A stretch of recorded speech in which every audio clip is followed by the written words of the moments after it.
اگر کوشش کرے کردار کو بنائے 40 دن، آج کی ماڈرن سائیکولوجسٹ بھی کہتے ہیں اور دین نے تو کئی سال پہلے کر دیا، وَوَعَدْنَا مُوسَىٰ 30 لَيْلَةً وَأَتْمَمْنَاهَا ب10، 40 دن اگر مومن محنت کرے ایک بری عادت نکال سکتا ہے، اچھی عادت اپنے وجود میں ڈال سکتا ہے۔ انسان ربڑ کی طرح ہے، جو آپ کریں گے وہ عادت آپ کو پڑ جاتی ہے۔ ذائقے آپ کے بدلتے ہیں، پاکستانی ذائقہ ہے، دوسری کنٹری میں جائیں گے چیزیں پسند نہیں آئیں گی، لیکن آفٹر 40 ڈیز اور 80 ڈیز وہ چیز آپ کی عادت میں بدل جاتی ہے۔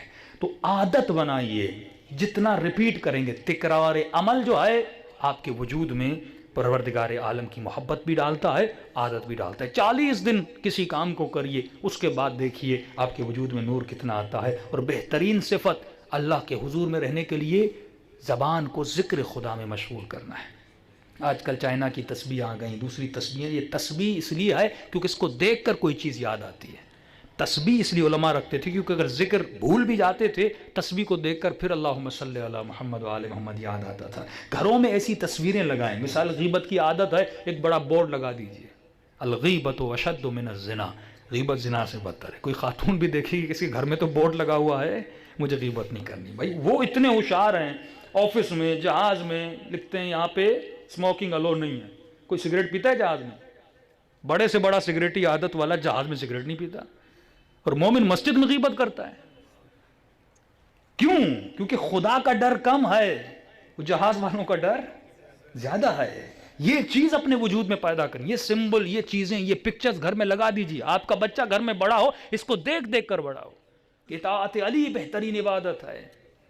کونوا لنا زینا ولا تکونوا شیئا، یہ فرامین اہل بیت بھائی گھر میں لگانے ہیں نا، یہ کتابوں میں پڑھنے کے لیے تو نہیں ہے۔ اس کو زینت بناؤ اپنے گھر کی، اور بچے کو پڑھاؤ۔ جب بچہ یہ 7 سال کے بعد بچہ بڑا، کم از کم اس کو ہفتے میں 1 مولا کا فرمان یاد کرواؤ۔ جب یہ 20 سال کا ہو جائے، کم از کم اس کو 200 مولا کے فرامین یاد ہو۔ کتنی ہم تعریفیں کرتے ہیں کہ قرآن کے بعد بہترین برترین کتاب نہج البلاغہ ہے۔ میں نے کسی مجمع سے سوال، میں نے کتنے لوگ ہیں جنہوں نے نہج البلاغہ کو کمپلیٹ نہیں پڑھا ہے؟